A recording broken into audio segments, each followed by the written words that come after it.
안녕하세요 선생님들, 셀프교육학 최원희입니다. 먼저 이렇게 선생님들과 온라인이지만 만나뵐 수 있어서 정말 감사하다는 말씀을 드리고요. 선생님들의 1년의 그 과정 속에서 이 프리스쿨 강의가 첫 번째 시작, 그리고 그것을 저와 함께 할 수 있다는 사실이 굉장히 뿌듯하고 영광이라고 생각을 합니다.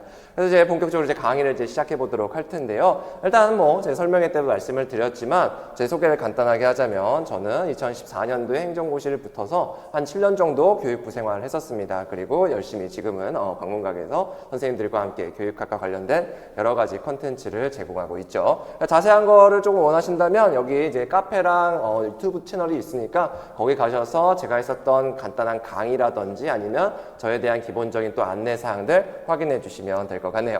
자, 일단은 이제 우리 오늘부터 시작해서 1년 동안 이제 저와 엄청나게 오랫동안 함께 할 텐데요. 제 강의의 목적은 분명해요. 저는 선생님들을 당연히 합격시키는 게 저의 목적이겠고, 그 합격을 하기 위해서 저의 강의의 목적은 뭐냐? 어떤 문제가 나오더라도 선생님들이 득점할 수 있는 능력을 갖추도록 하는 게 제 강의의 목적입니다.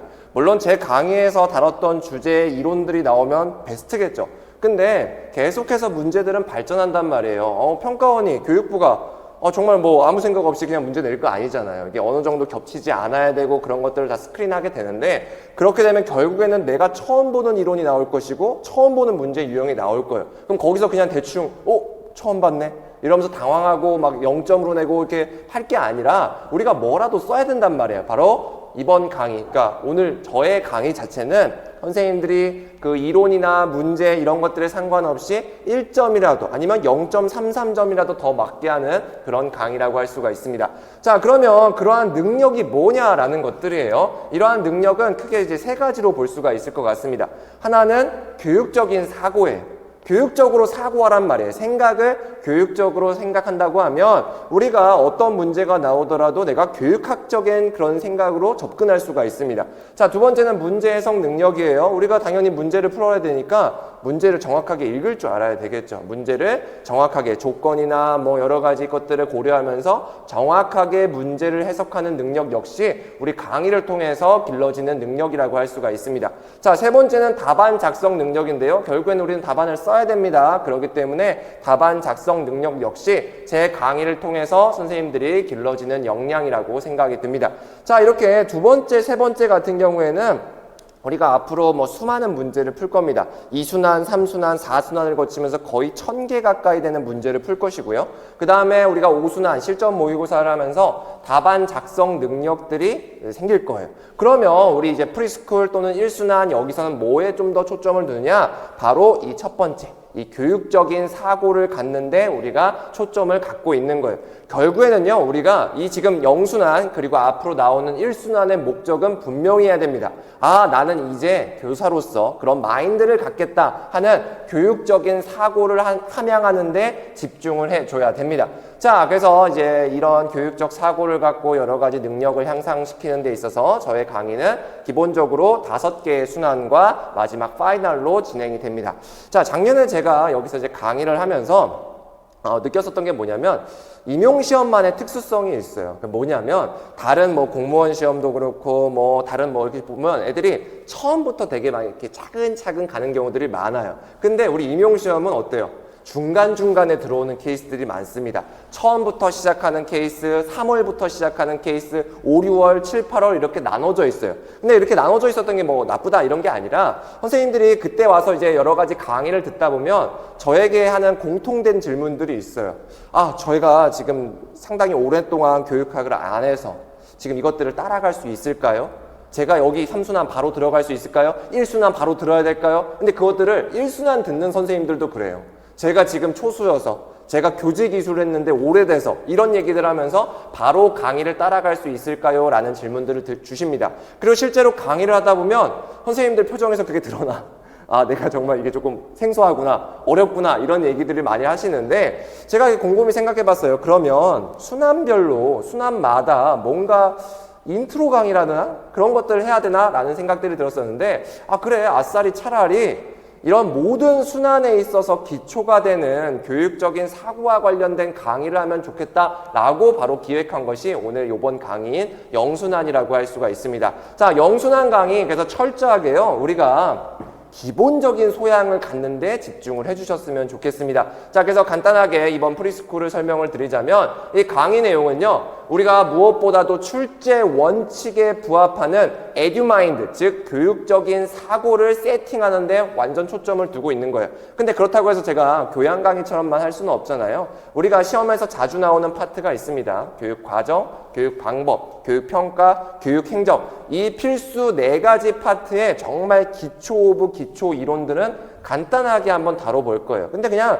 이론에 있는 주요 내용 이렇게 설명하면 선생님들 이렇게 멘탈 파괴가 된단 말이에요. 그래서 그런 것들을 그냥 설명하는 것이 아니라 이 이론을 바탕으로 내가 앞으로 수많은 그 교육학의 이론들을 어떻게 접근할 것인지 접근 방법들을 학습하는 데 초점을 두셨으면 좋겠습니다. 총 4회에 걸쳐서 그러니까 12시간 내외 정도가 될 텐데요. 이렇게 생각해 주시면 좋을 것 같아요. 우리가 우리 학부 때도 많이 배웠잖아요. 교육학 여러 가지 파트들이 있지만 1학년 때 교육학 개론을 배웁니다. 이게 교육학 개론이다. 사실은 그 교육학 개론보다도 더 기초적인 내용들을 다루긴 있지만 선생님들이 그런 식으로 가볍게 들어주셨으면 좋겠어요. 자, 교재는 제 기본서를 활용을 하기는 하지만 사실은 지금 단계에서는 굳이 안 사셔도 됩니다. 그래서 별도 프린트로 제공되어 있으니까 그걸로 보셔도 충분하고요. 개인적으로는요, 제가 프린트는 강의 때문에 이렇게 드린 거긴 하지만 굳이 복습 안 하셔도 됩니다. 이거는 그냥 보시면서 이런 내용들이 있었지, 그리고 과거에 배웠었던 교육학 개론이라든지 아니면 자기가 마음속에 지니고 있었던 그런 교사로서의 소명감, 이런 것들만 한번 되새겨 주면 되는 거예요. 그게 선생님들이 지금 이 강의를 듣는 게 12월이 됐든 아니면 뭐 3월이 됐든 6월이 됐든 그런 것들은 상관이 없습니다. 그냥 간단하게 흘려 들으시면서 교육학이라는 것이 이렇게 진행이 되는구나, 그래서 나는 앞으로 이렇게 사고를 해야겠구나 정도로만 끝내시면 되는 거예요. 자, 그래서 이제 오늘 1회 강의 같은 경우에는요, 그래도 기본적인 사항들 한번 알려드려야 되겠죠. 그래서 출제 경향 간단하게 볼 겁니다. 물론 합격 전략 설명회 때 자세하게 다루긴 했지만 이 출제 경향 간단하게 보면서 우리가 앞으로 1년 동안 어떤 학습 방향을 가져야 되는지 알려드리도록 할게요. 그리고 나서 우리 이제 교육의 기초, 지금의 교육학이 우리가 보고 있는 이 교육학들이 어떠한 변천을 거치면서 나타나게 됐고, 그리고 지금은 어떤 패러다임이 있는지 또 살펴보도록 하겠습니다. 자, 그리고요, 제가 무엇보다도 강조하는 건데요, 저는 끝날 때까지, 그러니까 오수나 파이널이 끝날 때까지 저의 강의의 가장 기본은 2022 개정교육과정 총론입니다. 왜냐? 시험 범위에 그렇게 나와 있거든요. 시험 범위에 물론 교육 과정, 방법 이런 것들이 있지만 제일 기초 오브 기초가 뭐냐면 고시된 교육과정이에요. 그 시점을 기준으로 지금 우리가 고시된 교육과정은 바로 2022 개정 교육과정입니다. 따라서 선생님들이 2022 개정 교육과정의 내용들을 정확하게, 그리고 가급적이면 저는 이론들 막 토시 하나 틀리지 않고 외우라 뭐 이렇게 강조하는 강사는 아니에요. 근데 2022 개정 교육과정만큼은 정말 정확하게 거기 나오는 워딩 하나하나에 집중하면서 외워주셨으면 좋겠습니다. 이따가도 말씀드리겠지만 기초 소양 3가지라든지 핵심 역량 6가지, 뭐 비전 뭐 이런 것들이 있거든요. 그런 것들은 정말 정확하게 그리고 꼼꼼하게 준비를 하실 필요가 있습니다. 자, 그러면 이제 첫 번째 우리가 출제 경향에 따른 학습 방향을 한번 살펴보도록 할게요.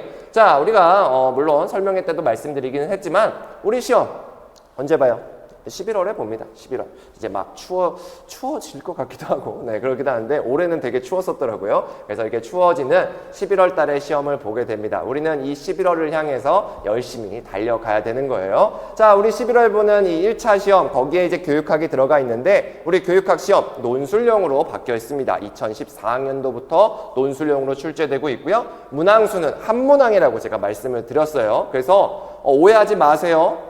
언제든 과방행평 이틀을 깰 수 있습니다. 당장 내년에요, 과정만 내도 문제가 없는 거예요. 아니면 과방행평으로 안 나눠놓고 정말 통문제로도 나올 수가 있습니다. 왜냐하면 아예 우리가 교육부의 발표에 의하면 한문항을 제시하고 있거든요. 그렇기 때문에 큰 주제, 학습자 맞춤형 교육, 학생의 선택과 결정의 기회를 확대하는 교육, 이런 큰 주제가 나오고 그 큰 주제와 맞게 4가지 소주제가 나오는 거예요. 자, 우리 시험 이제 9시부터 시험을 보게 되는데 총 1차 시험은 100점 만점 중에 교육학은 20점에 해당하게 됩니다. 자, 따라서 선생님들을 명확하게 기억하셔야 될 거, 우리 교육학 공부 시간은 언제나 내 나의 공부 시간, 총 시간 중에 20%를 넘지 않아야 된다라는 거 꼭 명심해 주셨으면 좋겠네요. 자, 그럼 교육학 20점이 어떻게 구성되어 있냐? 내용 점수 15점과 구성과 표현 점수 5점으로 구성이 되어 있어요. 구성과 표현 점수 같은 경우에는 소위 말해서 꽈락을 방지하기 위함인 겁니다. 선생님들이 적당히 글을 쓰고 그 다음에 논리적이고 그 다음에 뭐 맞춤법상에 있어서 엄청나게 문제만 있지 않은 이상 우리가 5점은 득점할 수가 있게 됩니다.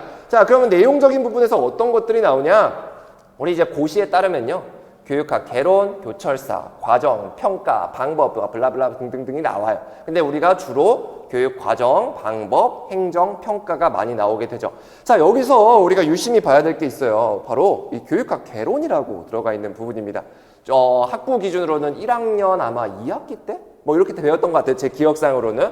교육학 개론도 들어가 있는데 시중에 있는 교육학 개론서들을 한번 보세요. 물론 거기서도 과방, 행평 이렇게 다 나눠져 있지만 정말 기초적인 내용들이 나오는 것들이 있거든요. 교직관이 어떠한지, 그래서 교육 패러다임이 어떻게 변화하고 있는지, 교육에 대한 기초 소양들이 한 40-50페이지 정도 할당되어 있는데 거기서도 시험에 나올 수가 있습니다. 바로 그러한 부분들을 강의하는 것이 이번 강의라고 봐주시면 될 것 같아요. 아까도 말씀드렸듯이 5점 같은 경우에는 논술의 내용과 주제 연계, 그 다음에 표현의 적절성과 관련된 부분인데 너무 신경 쓰지 마세요. 우리가 자연스럽게 이 강의 듣고 모의고사를 풀게 되면 너무나 자연스럽게 5점을 받게 돼 있습니다. 제가 이건 뭐 나중에 모의고사 때 얘기긴 하지만 모의고사 때 강의를 하다 보면 1회차, 2회차 때는 여기서 점수를 까이시는 선생님들이 있어요. 근데 그건 제가 또 일부러 깐깐하게 보는 경향도 있죠. 근데 한 3, 4회차만 돼도 여기서 깎일 일은 거의 없습니다. 그렇기 때문에 선생님들 너무 걱정 안 하셔도 됩니다.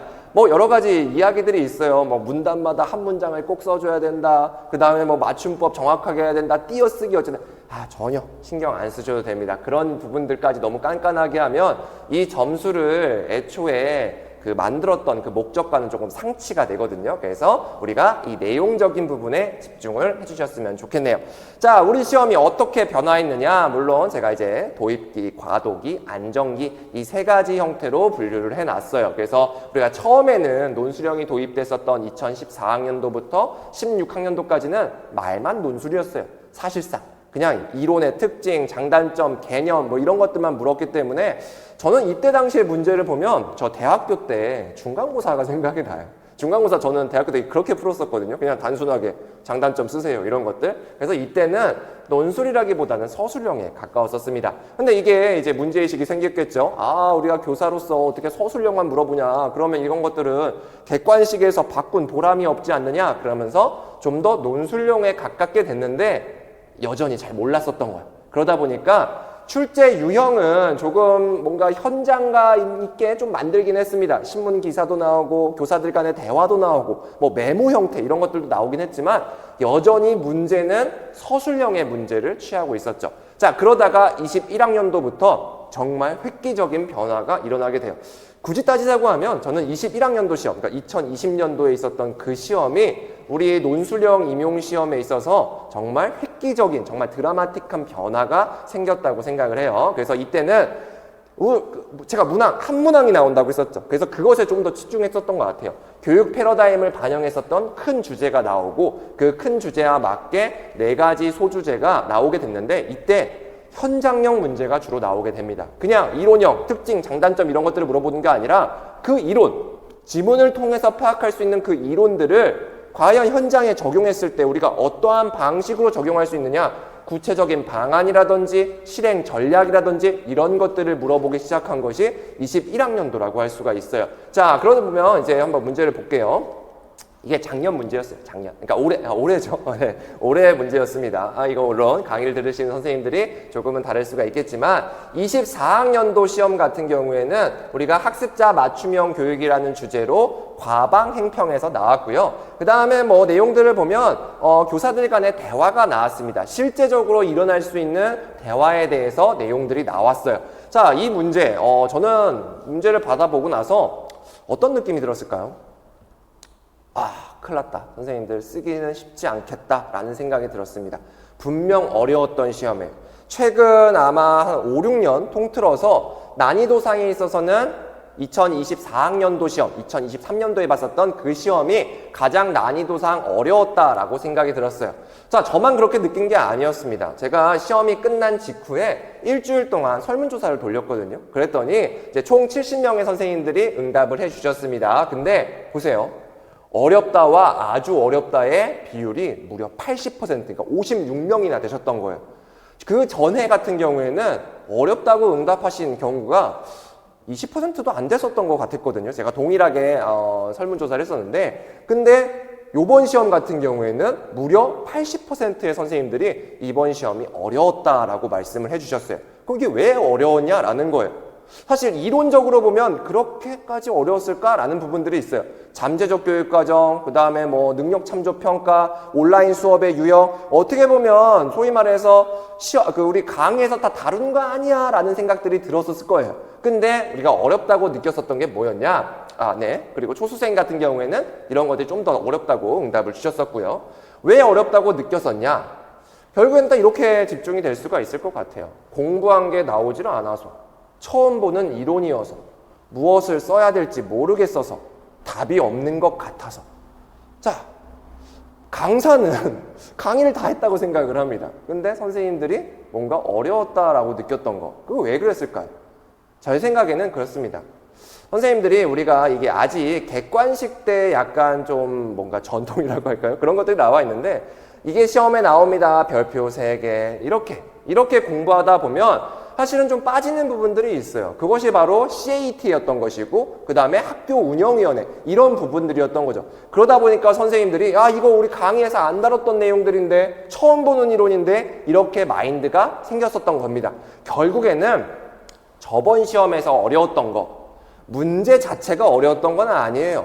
그냥 그 CAT의 특성을 써라. 하군이의 주체를 써라. 순기능과 역기능을 써라. 되게 문제 자체로는 어떻게 보면 되게 심플했었거든요. 22학년도나 21학년도나 이때에 비해서는. 근데 CAT, 하군이 이런 것들을 강사가 찍지 않았던지 아니면 내가 이 시험에 나올 것이라고 이제 별표를 치지 않았던지 하는 그런 찍기 중심의 수동적인 마인드 때문이었던 것이에요.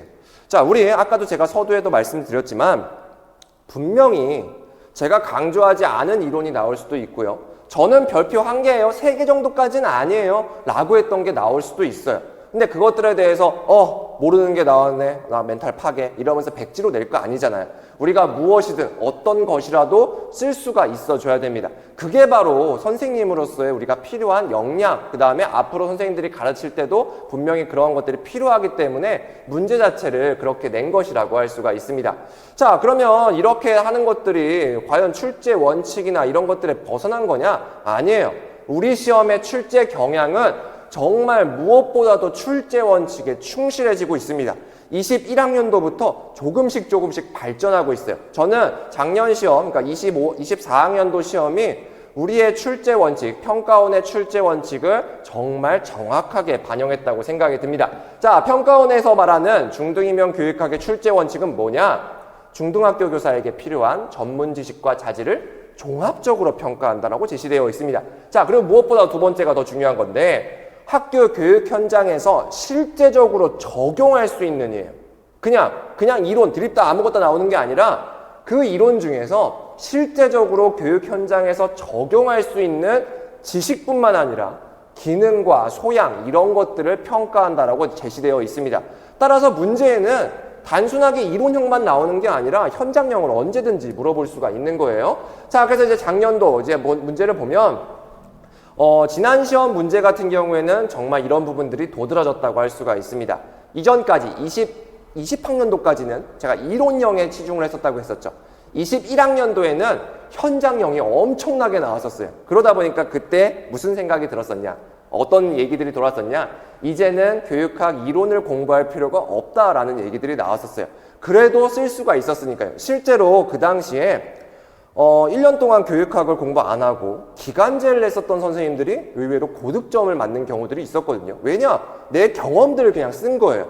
근데 이것도 역시 교육학 시험이라기보다는 그러면 교직 논술에 가깝지 않을까라는 문제의식이 있었던 거죠. 그러면서 22학년도, 23학년도를 거치면서 이제는 이론형과 현장형을 균형 있게 출제하게 됩니다.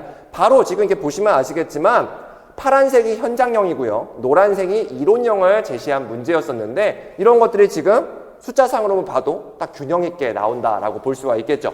자, 그리고 빨간색이 이제 특징적인 부분들인데 이전까지 한 20학년도까지만 보면 사실 지문을 볼 필요가 전혀 없었고, 전혀까지는 아니지만 조금 이렇게 크리티컬하지 않았어요. 그래서 어떤 선생님들은 밑에 있는 문제만 보고 답을 써내려가는 선생님들도 있었습니다. 근데 이제는 지문을 정확하게 읽어줘야 됩니다. 교사 A가 도대체 무엇을 궁금해하는지, 전문가 C가 도대체 무엇을 언급했는지, 그 다음에 전문가 E가 학습자 맞춤형 교육을 위해서 제시한 무언가가 있을 거란 말이에요. 그것들을 문제를 보면서 확인하고 그리고 그런 것들을 이론형과 현장형에 맞게 우리가 써내려가는 거, 그것이 바로 지금 현재 원하는 출제 경향이고 출제 원칙이라고 할 수가 있습니다. 즉 한마디로 24학년도 시험을 봤을 때 우리 시험의 특징은 뭐냐? 이론형과 현장형이 알맞게 균형 있게 되어 있다라는 거 기억해 주시면 될 것 같아요. 자, 그래서 이제 우리 시험은 출제 원칙에 따라서 공부를 해주시면 되겠네요. 그러면 여기서 말하는 이제 출제 원칙에 맞서 따르는 학습 방향은 뭐냐? 어떤 문제가 나오더라도 우리가 손쉽게 득점할 수 있도록 기본 소양과 지식과 글 쓰는 능력을 함양하면 되는 거예요. 무엇을 통해서? 이 강의를 통해서요. 내가 강의를 안 들어도 이것들을 함양할 수 있다? 그러면 괜찮은 거예요. 근데 우리가 현실적으로 뭔가 시간적인 문제라든지 아니면 기타 다른 여러 가지 여건들의 문제로 인해서 내가 혼자 하기 어렵다. 그러면 강의를 듣겠죠. 그래서 강의를 들으면서 선생님들은 내가 이러한 것들을 길러야겠구나 라고 하면서 본인만의 목적을 분명히 해주시는 게 좋습니다. 자, 교육학적인 지식과 글 쓰는 능력, 그 다음에 기본 소양들을 갖추는 거, 이것들을 바로 만능 접근 기반의 학습이라고 할 수가 있습니다. 자, 제가 설명회 때도 말씀을 드렸지만 만능 툴, 만능 틀 이런 것들 아니에요. 그냥 내가 언제나 쓰는 서론, 언제나 쓰는 결론에다가 마치 표지가락 끼기 하듯이 공부하게 되면 모르는 이론이 나왔을 때 당황할 수밖에 없습니다. 근데 우리가 기본적인 소양과 지식과 글 쓰는 능력을 함양하게 되면 문제에 맞게 내가 가지고 있는 틀들을 변형할 수가 있게 되거든요. 그런 것들이 바로 만능 접근 기반의 학습이라고 볼 수가 있습니다. 물론 나중에 다시 제가 말씀을 드리긴 할 텐데 이런 것들이 언제 가장 크게 드러나냐면 선생님들 서론 쓸 때요. 서론을 쓰기 되게 어려워하시거든요. 특히나 글을 많이 요새는 안 써봤잖아요. 우리가 살면서 인터넷, 그러니까 자판으로는 써보는데 이렇게 안 써본 경험들이, 그러니까 이렇게 써본 경험들이 많지 않으니까 서론을 쓴다고 해서 되게 부담감이 들어요. 도대체 무엇을 써야 될지 모르겠어요. 그러다 보니까 내가 매번 쓸 수 있는 서론의 틀을 만들어 놓습니다. 근데 그 틀은 처음에는 괜찮을지 몰라요. 근데 우리가 문제가 계속해서 발전하면 그 서론, 내가 만들었던 그 서론의 틀이 문제에 따라서는 굉장히 어색하게 느껴집니다. 선생님들 서론에다가 진짜 많이 쓰는 게 뭐냐면 코로나19예요. 4차 산업혁명이에요. 미래교육 대전환 이런 거예요. 너무 브로드예요. 그리고 사실 코로나19 너무 예전 얘기입니다. 이런 것들이 서론에서 갑자기 튀어나와 버리면 채점자 입장에서는 뭐지? 그냥 똑같은 거 쓰는 건가? 라는 첫인상이 안 좋아집니다. 따라서 선생님들이 그런 만능 툴식의 접근을 하는 것이 아니라 이렇게 소양과 지식, 글 쓰는 능력 중심의 만능 접근 기반의 학습을 하는 것이 바람직하다라고 볼 수가 있어요. 자, 여기서 말하는 지식은 우리가 교육학 이론이라고 할 수 있겠고 글 쓰는 능력은 답안 작성 능력이라고 할 수가 있습니다. 자, 그러면 기본 소양은 뭐냐라는 거예요. 기본 소양. 여기서 뭐 말하는 교육학적 기본 소양이 뭐냐? 저는 이 기본 소양에 대해서 이 세 가지인 것 같아요.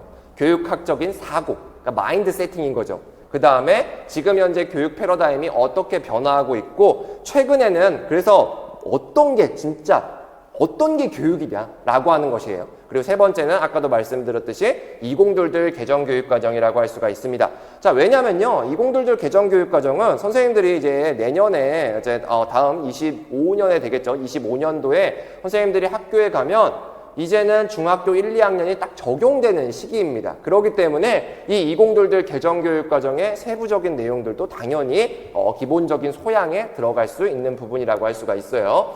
자, 그렇다면 이런 만능 접근 기반의 학습에 있어서의 4단계는 무엇일까? 우리는 이렇게 단계별로 이어져 나가야 됩니다.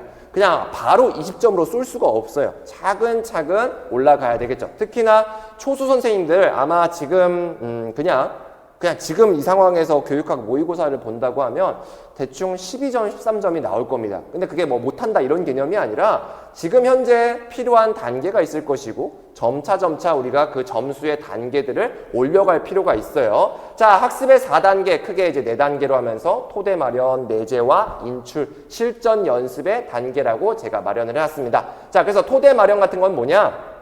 그래도 기본적인 내용들을 우리가 아셔야 되겠죠. 교육학에 있어서의 지식들을 충분히 쌓아가야 될 필요가 있습니다. 교육학 전 영역에 대한 기본적인 이론들을 이해하는 부분들인데 주로 1, 2월들에 많이 하죠. 근데 3, 4월에 해도 저는 나쁘지 않다고 생각을 해요. 그래서 그런 것들은 선생님들의 상황에 맞게 선택을 해주시면 됩니다. 자, 내가 교육학의 기본적인 토대를 마련하기 위해서는 강의를 수강하기도 하고 아니면 기본서나 교육학 개론서를 1회독 정도 하면서 이런 내용들이 있구나, 그리고 이런 개념들은 바로 이런 거겠구나, 기본적인 것들만 확인하시면 됩니다. 자, 기본적인 토대 마련이 끝났으면 이제는 그 이론들을 내 것으로 만들어야 되겠죠. 근데 내 것으로 만들 때 필요한 것이 바로 기출문제라고 할 수가 있습니다. 근데 기출문제 단순히 푸는 게 문제가 의미가 있다고 한 게 아니에요.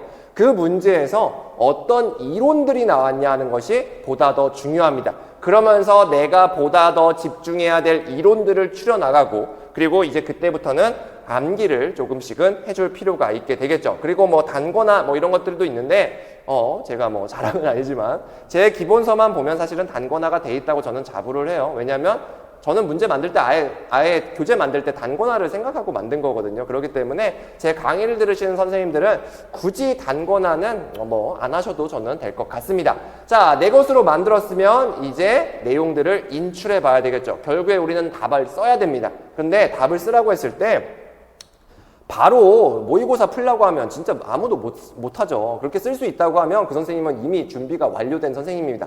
그래서 우리가 어떻게 연습하면 좋냐면 처음에는 이론형 문제를 간단하게 풀어보고요. 뭐 특징, 장단점 이런 거 있잖아요. 그런 문제를 한번 풀어보고 그 다음에 현장형 문제를 풀어주는 것이 조금 더 바람직합니다. 그래서 그렇게 제가 강의들을 세팅해 놨고요. 그 다음에 이렇게 인출 연습이 끝났으면 마지막에 실전 연습, 실전 모의고사를 통해서 바로 현장에 투입될 수 있는 그런 준비가 완료가 되면 될 것 같습니다. 자, 근데 이런 게 있어요. 토대 마련, 내재와 인출, 실전 연습을 하는 데 있어서 기본적으로 깔고 가야 되는 것이 있는데 그것이 바로 에듀마인드인 겁니다. 그래서 오늘 이 강의를 통해서 선생님들이 이 에듀마인드를 습득하셨으면 좋을 것 같네요. 그러면 이제 이런 질문들이 생기죠. 도대체 에듀마인드, 교육학적인 사고가 뭐냐라는 부분들입니다. 자, 이 교육학적인 사고, 사실은 다른 책들이나 이런 데에 충분히 나올 수가 있지만, 이거는 제가 공부를 하면서, 그 다음에 교육부에 있으면서, 그 다음에 이 강의를 준비하면서 한번 새롭게 생각해 본 거예요. 그래서 왜 이런 생각들을 했냐? 저는 개인적으로 제 개인 그 커리어에서 보면, 저는 법학도 공부했었고, 그 다음에 대학원에서 행정학도 공부를 했었거든요. 그래서 거기서 보면 그런 말들이 나와요. 법학도에게 필요한 리걸 마인드가 있다. 행정가에게 필요한 어드민 마인드라는 게 있다라는 얘기들을 많이 들어봤습니다. 자, 리걸 마인드 같은 경우에는 법조인에게 필요한 부분일 것이죠. 누구 판사나 검사나 변호사에게 필요한 마인드일 거예요. 그 다음에 어드민 마인드 같은 경우에는 공무원, 행정가, 정책가들에게 필요한 마인드라고 할 수가 있습니다. 자, 그럼 리걸 마인드와 어드민 마인드가 뭐냐? 그러면 제가 간단하게 그냥 제가 오늘은 필기할 건 아니지만 간단하게 좀 말씀드리도록 할게요. 자, 리걸 마인드가 있어요. 리걸 마인드가 있는데 이 리걸 마인드가 뭐냐면요. 우리가 법이 있죠. 법이 있을 거예요. 이 법을 보시면요. 선생님들 법이 누구 잘못했을 때 땅땅땅 이렇게만 피상적으로 생각하면 쉬운데 사실 이 법에는 굉장히 자세한 구성 요소들이 있어요. 여기에 해당하면 징역 5년 이하의 벌금 그거나 벌금 1,000만 원 이하를 선고한다. 할 수 있다. 이렇게 나와 있잖아요. 그래서 이 법에 보면요. 요건들이 A, B, C, 많게는 D, E, F 이렇게 갑니다. 자, 이런 것들에 해당하게 되면 법에 저촉돼서 판결을 땅땅땅 내린다. 바로 이러한 것들이 리걸 마인드예요. 그러면 법조인들은 무슨 생각들을 하겠어요? 어떤 사건이 있을 겁니다. 이벤트가 있을 거예요. 이 이벤트가 A, B, C에 해당하는지를 확인하겠죠. A, B 있네. C 아리까리하네. 아리까리하면 내가 이전에 판례를 본다거나 아니면 이전에 무슨 뭐 다른 사례 아니면 학설 이런 것들을 보게 될 겁니다. 자, 그러면서 판단을 하죠. 오케이, A, B, C에 들어가네. 그래서 나는 이 이벤트에 대해서 무죄 아니면 유죄 이런 것들을 판단을 할 거고, 유죄면 도대체 형량을 얼만큼 때려야 되는지 이런 것들을 생각할 겁니다. 바로 이게 리걸 마인드예요. 어떤 사건에 대해서 그 사건들이 법에 있는 요소에 해당되는지를 분석을 하고 거기에 맞게 판결을 하는 거, 이것이 그냥 심플한 리걸 마인드라고 할 수가 있습니다. 그래서 보면 제가 이제 법조인인 친구들한테 뭔가 물어볼 일들이 많잖아요. 우리가 살면서. 그래서 이렇게 야, 이거 하면 층간소음 막 걸리는 거 아니야? 라고 하면 그 친구가 야, 층간소음은 요거일 때 해당돼. 너 지금 뭐 해당되니? 그러면 아, 이게 리걸 마인드구나 라는 것들을 조금 알 수가 있거든요. 그래서 그런 것들이 법조인에게 필요한 마인드라고 할 수가 있습니다. 자, 그러면 어드민 마인드라는 게 뭐냐라는 거예요. 어드민 마인드. 어드민 마인드 같은 경우에는 뭐냐면 우리가 여러 가지 이제 정책, 행정 뭐 이런 것들이 있을 겁니다. 정책이라고 봅시다. 이러한 정책들은 굉장히 다양한 곳에 영향을 미치게 돼요. 한 사람만을 위한 정책은 없어요. 그런 거는 정책이 아니라 뭐 사업이나 뭐 이런 거 되겠죠. 그래서 이 정책이 나오게 되면 그 정책으로 인해서 영향을 받는 뭐 사람들이라든지 측면이라든지 이런 게 굉장히 다양합니다. 우리 한번 손쉽게 생각해 볼게요. 우리 이번에 그 학교 생활지도 고시라는 게 있었어요. 한창 교권 침해가 23년 9월, 8월, 7, 8월 때 굉장히 문제가 있었잖아요. 그러면서 교육부가 학생 생활지도에 관한 고시를 내렸습니다. 지도에 관한 고시. 이거에 대한 구체적인 내용들을 조금 알고 싶으시면 방문가 유튜브에 제가 강의해 놓은 게 있어요. 그래서 보시면 한 20분 정도 되니까 그 간단하게 보시면 될 것 같습니다. 어쨌든 이 생활지도에 관련된 고시를 발표를 했어. 그러면 이거로 인해서 영향을 받는 사람들이 있겠죠. 누가 영향을 받아요? 학생이지, 당연히. 애들이 영향을 받을 거야. 애들 생활지도에 관련된 거니까. 자, 두 번째 누구냐? 이제 선생님들이 어떻게 생활지도를 할 수 있는지 구체적으로 알려줬어. 그러면 당연히 교사에게도 영향을 미칠 거예요. 그리고 학생과 교사에게 영향을 미치면 당연하겠지만 학부모에게도 영향을 미칠 거예요.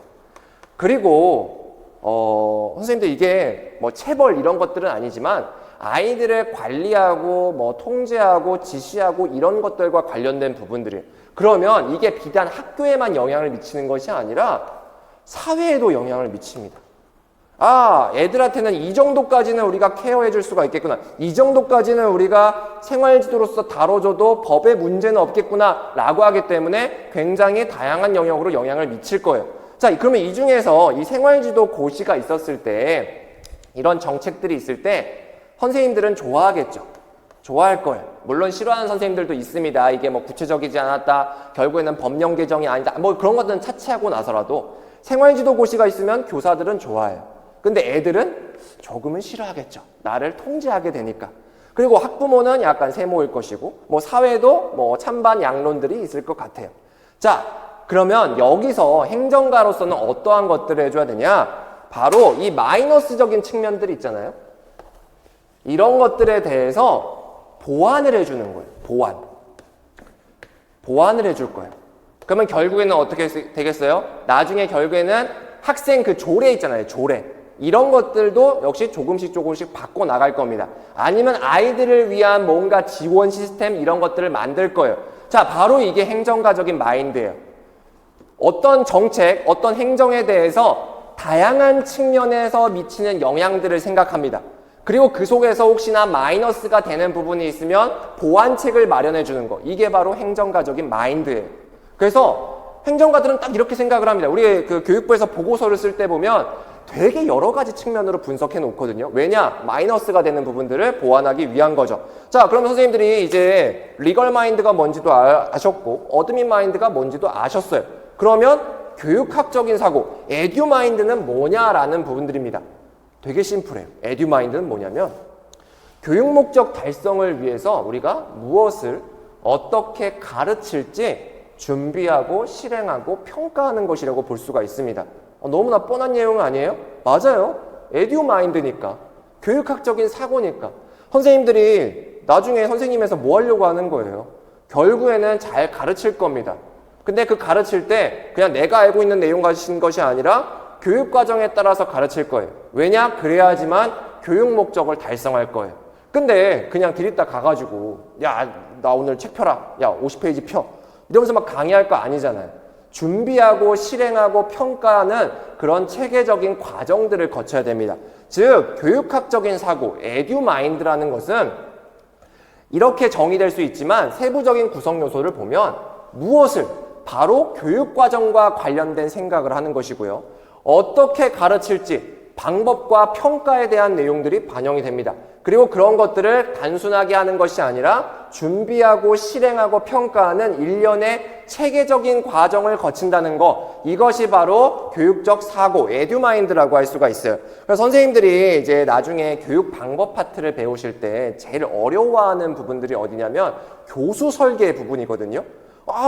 이거 너무 재미없어 보이고 이런 거 뭐하러 하나라고 하는데 바로 교수 설계에서 강조하는 것이 이런 체계적인 과정들이에요. 그래서 선생님들이 미리 내가 이 워딩들을 지금 머릿속에 기억해 두시면 선생님들이 가장 어려워하는 부분 중에 하나인 ISD 모형, 그러니까 교수 설계 모형들을 쉽게 준비하실 수가 있을 것 같습니다. 자, 그리고 우리가 이런 교육학적인 사고에 여기에 하나 더 할 필요가 있어요. 왜냐?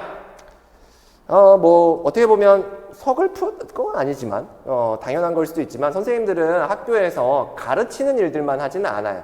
여러 가지 행정의 일들을 하게 됩니다. 그렇기 때문에 저기서 아까 말했었던 어드민 마인드 역시도 어느 정도는 가질 필요가 있어요. 그것이 바로 교육학적인 사고에 반영이 되게 됩니다. 따라서 우리가 여기에 더해서 교육학적인 사고는 행정적인 측면들을 하나만 넣어주면 되는데, 좋은 교육 환경을 마련하기 위해서 학교, 교사, 지역사회가 어떤 노력을 해야 되는지 고민하는 것 역시도 교육학적인 사고에 들어갈 수가 있습니다. 즉, 좋은 교육 환경을 마련하기 위해서 각각의 다양한 측면들은 어떠한 역할, 어떠한 지원을 해줘야 되느냐, 어떻게 보면 행정적인 마인드인 거죠. 그래서 이런 것들은 교육행정으로서의 마인드다라고 보시면 될 것 같습니다. 자, 그러면 결국에는 교육학적인 사고에 뭐 들어가요? 과정, 방법, 평가, 행정 들어가잖아요. 그러니까 이게 시험에 많이 나오는 거예요. 정말 심플하게 보면. 이거 제가 만든 거 아니에요. 제가 과방행평이 나오니까 무조건 거기에 짜맞춰야겠지. 그게 아니라 이거 교수님들 교육학 개론서들에 다 나오는 겁니다. 그러다 보니까 우리 시험에 과방행평 중심으로 문제가 나오게 되는 거죠. 자, 그럼 이런 교육학적인 사고가 왜 필요하냐는 거예요. 왜 필요할까요? 교육학적인 사고? 학습량 적정화하고 어떤 문제라도 대응을 가능하게 해줍니다. 이 교육학적인 사고력만 가지고 있으면 이 방대해 보이는 교육학 이론들을 정말 그 마인드에 맞게 추려나갈 수가 있고요. 그 다음에 생소한 문제, 새로운 문제가 나왔다 하더라도 내가 교육학적인 사고가 있으면 어떻게든 쓸 수가 있어요. 물론 20점은 못 맞을 수 있겠지만 19점 아니면 19.33, 66 이 정도는 맞을 수가 있단 말이에요. 그렇기 때문에 교육학적인 사고가 필요하다라고 볼 수가 있습니다. 자, 먼저 그럼 학습량 적정화부터 한번 보도록 할게요. 우리가 진짜 선생님들 이제 되게 옆에서 보기에 안쓰러운 것 중에 하나가 뭐냐면 선생님들 중에 거의 대부분은 학교에서, 그러니까 우리 중고등학교 때 충실했던 선생님들이, 정말 선생님들이 이거 공부하세요 다 이렇게 거의 대부분이 그래요. 우린 정말 그렇게 모나지 않은 삶들을 살았어. 그러다 보니까 텍스트에 있는 내용들, 선생님들이 말하는 내용들을 정말 충실하게 공부를 했어요. 그러다 보니까 양들이 너무나 많아지는 거예요. 물론 그 공부 방법이 나쁜 건 아닙니다. 절대적인 지식을 확장하는 데 있어서 도움이 되겠지만 우리 효율적으로 공부해야 돼요. 왜냐? 이건 학문이 아니잖아요.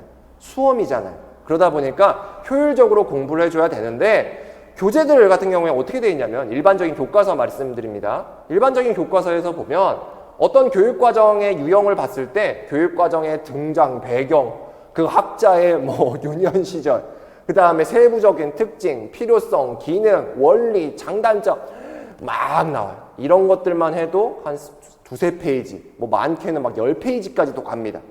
물론 이런 것들 알면 좋죠. 근데 우리가 시험에서 이런 것들을 묻기도 어렵거니와 사실은 그것들은 아까 말씀드렸던 출제 원칙하고는 약간은 거리가 있어요.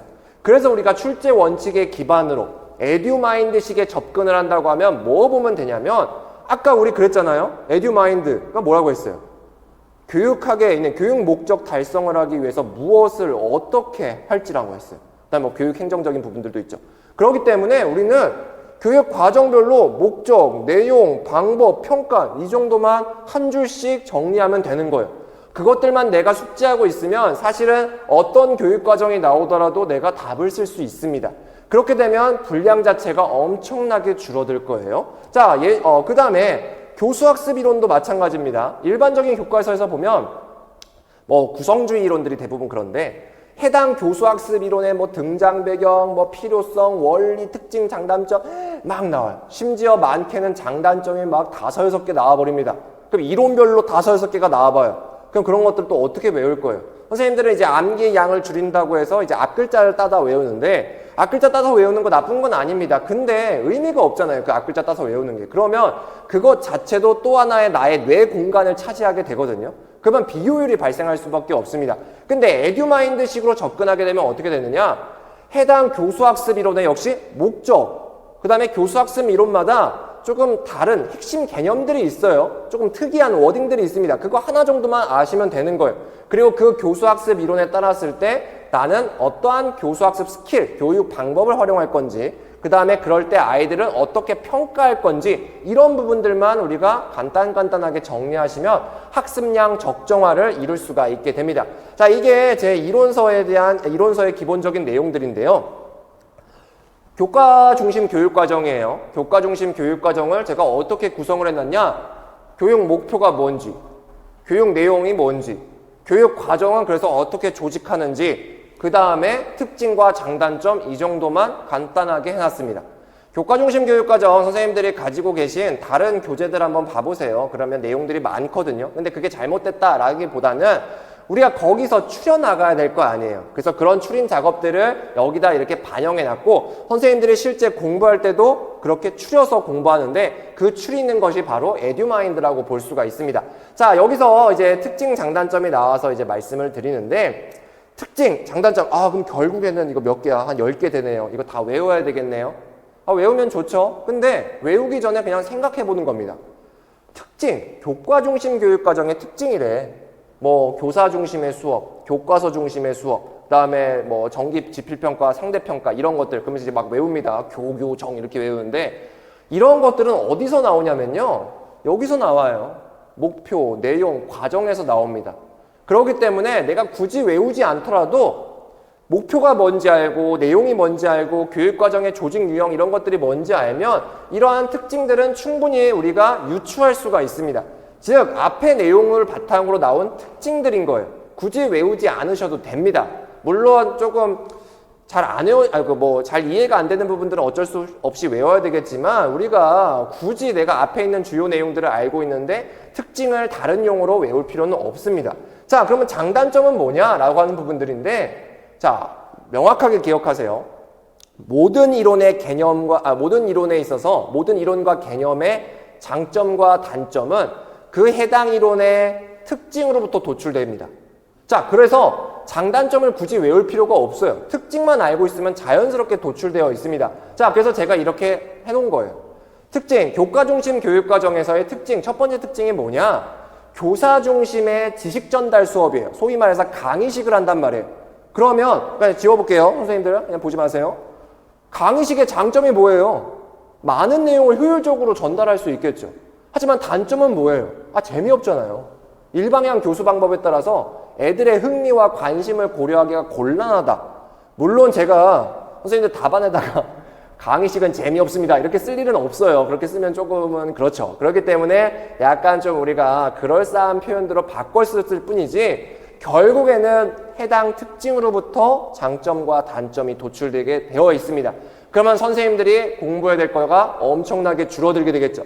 예전 같으면 9개를 외웠을 텐데 그게 아니라 3개만 보면 되는 거고 심지어 이 3개도 앞에 나왔었던 교육 과정, 방법, 목적 이런 것들도 나오기 때문에 선생님들의 공부량들을 굉장히 줄여나갈 수가 있습니다.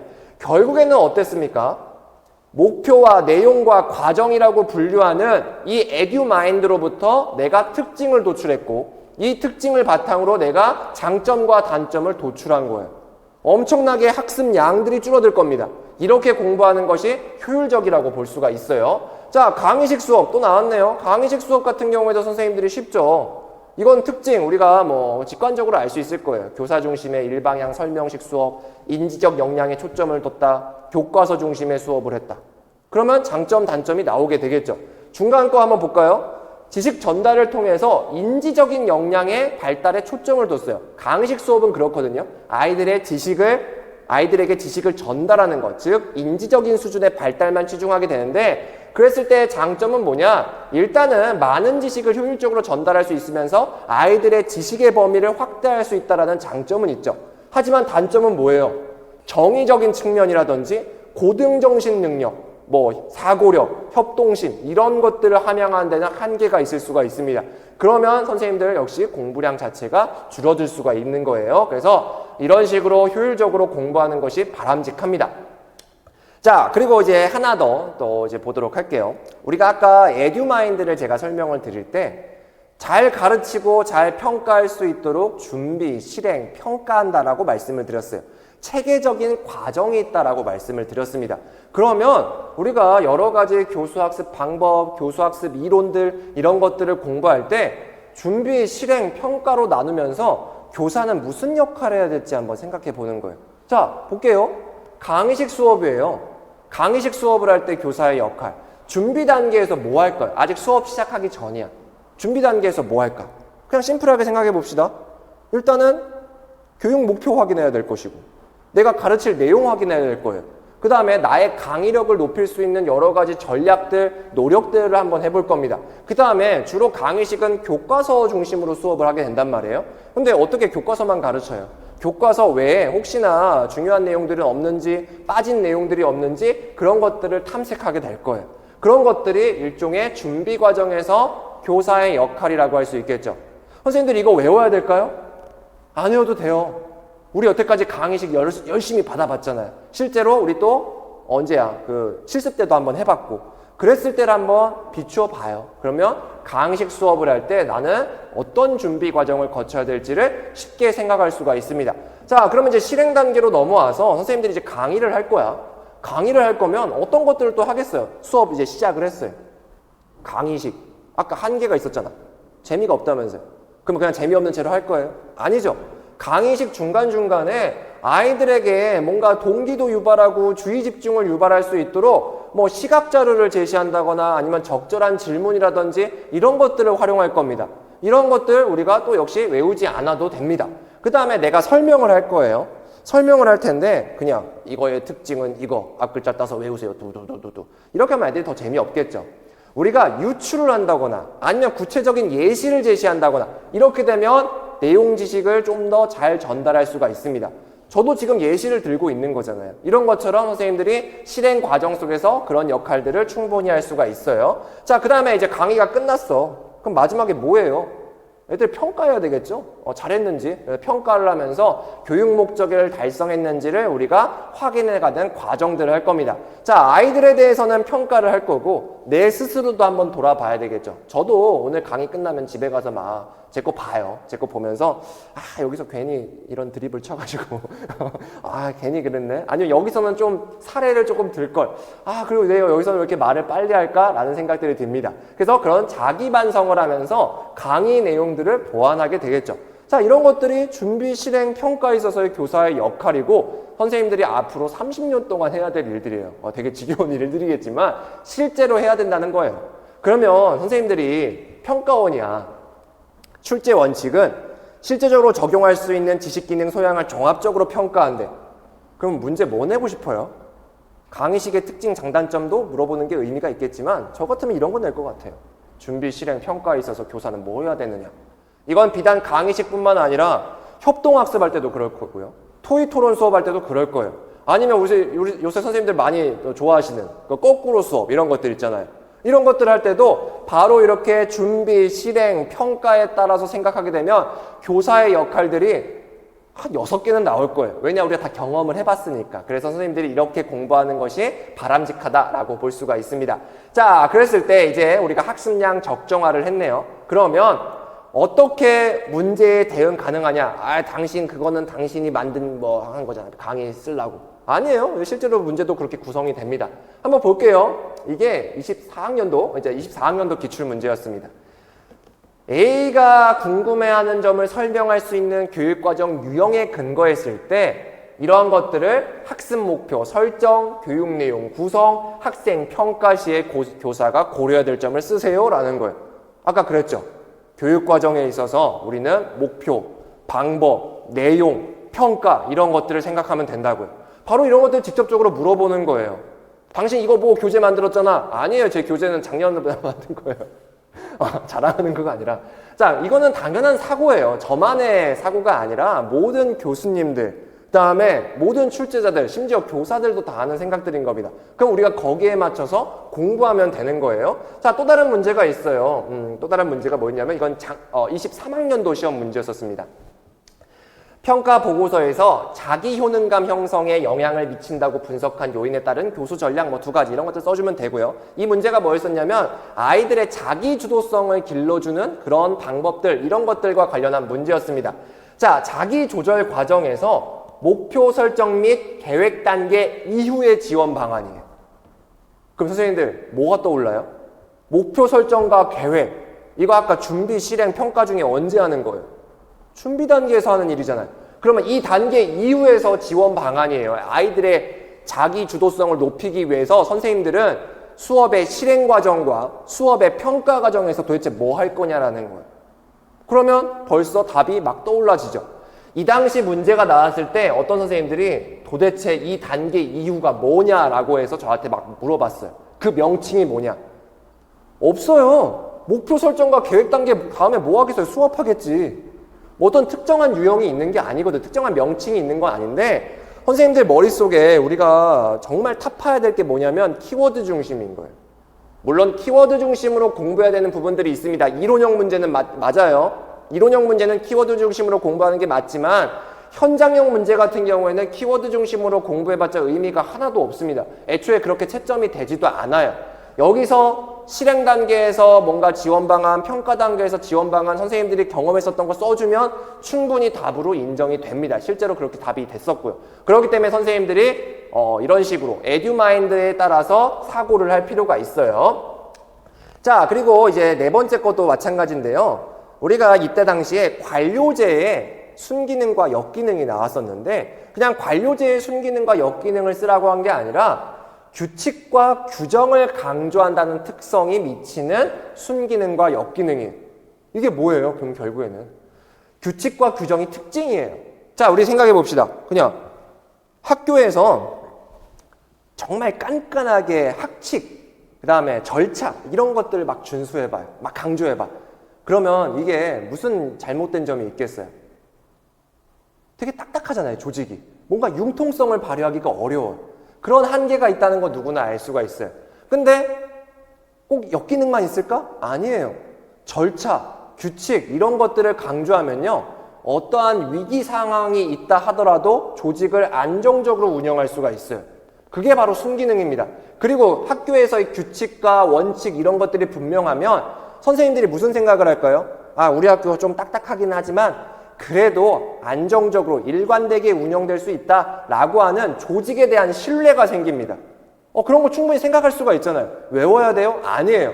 이거 당시도 이때 1, 2, 3, 4번 중에 제일 어렵다고 응답한 게 4번이었었거든요. 그래서 제가 이게 왜 어려웠냐라고 했더니 관료제의 순기능과 역기능은 외웠는데 규칙과 규정이 주는 순기능과 역기능은 안 외웠대요. 그래서 어려웠대. 뭘 써야 될지 모르겠대. 특히나 순기능을 2가지나 써야 돼서. 그걸 외워야 되나? 라는 생각이 솔직히 좀 들어요. 지금 선생님들은 이제 제 강의 들으시니까 저랑 이제 공감을 할 겁니다. 그래서 지금 들었던 이 생각을 우리 시험 끝까지 계속해서 생각해 주시는 게 좋아요. 바로 그렇게 공부해야지만 우리가 어떤 문제라도 답을 쓸 수가 있게 됩니다. 자, 그래서 우리가 이제 오늘 강의 같은 경우에는요, 제가 굳이 복습하라는 말을 하지 않습니다. 복습 안 하셔도 돼요. 그냥 채원이가 저렇게 열심히 그냥 강의를 했구나. 그리고 에듀마인드를 강조했구나 정도로만 아시면 될 것 같습니다. 그래서 내용을 암기하는 것이 아니라 교육학을 접근하는 방법, 제가 말씀을 드렸죠. 학습량 적정화를 위해서, 그 다음에 문제를 어떤 문제라도 대응하기 위해서는 바로 우리가 그런 에듀마인드를 가지고 있어야 된다 정도로만 우리가 아시면 될 것 같습니다. 자, 그럼 우리 잠깐 쉬었다가요, 교육학에 있어서의 기초들 내용, 그 다음에 패러다임의 변화 한번 살펴보도록 하겠습니다. 잠깐 쉬었다 갈게요. 네, 10분.